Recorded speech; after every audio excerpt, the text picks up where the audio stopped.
The government shutdown is not what politicians want you to believe. Very frank conversation with the Senate and House Democratic leadership. Look, the principle at stake here is very simple. We have disagreements about tax policy, but you don't shut that government down. We have disagreements about health care policy, but you don't shut the government down. You don't use your policy disagreements as leverage to not pay our troops, to not have essential services of government actually function. You don't say the fact that you disagree about a particular tax provision is an excuse for shutting down the people's government and all the essential services that come along with it. If you look at what Chuck Schumer has said in the past consistently, it's whatever our disagreements are, let's negotiate with them. Let's talk about them. Let's figure out a bipartisan solution, but you don't shut the government down. In other words, you don't put a gun to the American people's head and say, unless you do exactly what Senate and House Democrats want you to do, we're going to shut down your government. That's exactly what they're proposing out there.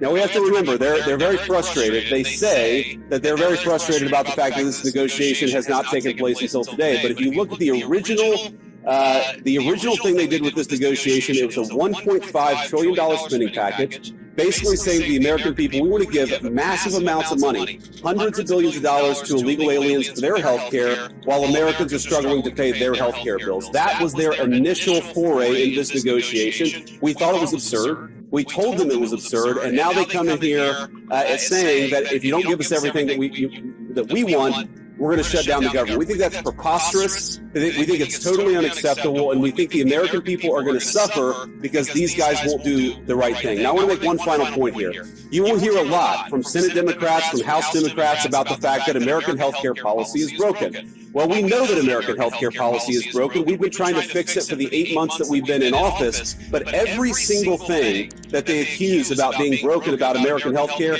is policy that Democrats have supported for the past decade. So if they want to talk about how to fix American health care policy, let's do it. The Speaker would love to do it. The Senate Majority Leader would love to do it. Let's work on it together, but let's do it in the context of an open government that's providing essential services to the American people. That's all that we're proposing to do, and the fact that they refuse to do that shows how unreasonable their position is. I think we're headed to a shutdown because the Democrats won't do the right thing. On the surface, they'll tell you it's about budget disagreements, about who's responsible, or about protecting the American taxpayer. But let's cut through the noise. What's really happening is a power play, an intentional manufactured crisis designed to distract the American people from the failures of Washington leadership, while lawmakers in D.C. bicker on camera and trade blame like it's a political sport. Millions of families across America are left wondering how they'll put food on the table, pay their bills, or access the services they depend on every single day. The truth is,